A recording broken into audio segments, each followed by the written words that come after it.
আজকে আমরা একটি বাচ্চিমের নিয়ম শিখে ফেলি। তাহলে আমি এখানে লিখলাম,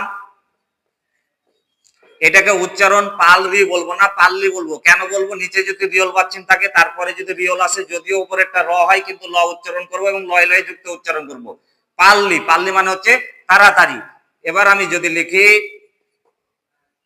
এবার তো আমি দেখছি বাচ্চিমে রিয়ল আছে, উপরে নিয়ন এসছে, সেক্ষেত্রেও বাচ্চিমে যদি রিয়ল থাকে তারপরে যদি নিয়ন আসে, তাহলে এই নিয়নটাকে রিয়ল উচ্চারণ করবো এবং লয় লয় যুক্ত উচ্চারণ করবো।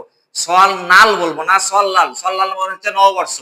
এবার আমি যদি দেখি নিচে বাচ্চিমে নিয়ন আছে, উপরে রিয়ল আছে, সেক্ষেত্রে আমি নিচের এই বাচ্চিমটাকে রিয়ল উচ্চারণ করবো এবং লয় লয় যুক্ত উচ্চারণ করবো। সন রো বলবো না, সল্ল। সল্ল হচ্ছে রেল লাইন। এবার আমি যদি লিখি মূল,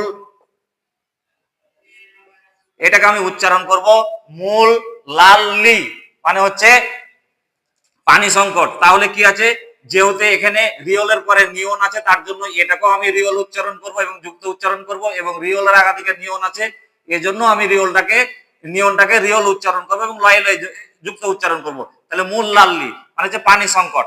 তাহলে র এর পরে রিয়লের পরে রিয়ল, রিয়লের আগে নিয়ন এবং রিয়লের পরে নিয়নের আমি এই বাচ্চিমের নিয়মের উচ্চারণটি শিখে ফেললাম। তাহলে আমার এই ভিডিওটি কেমন লাগলো? যদি ভালো লাগে তাহলে লাইক কমেন্ট শেয়ার করবেন। ধন্যবাদ।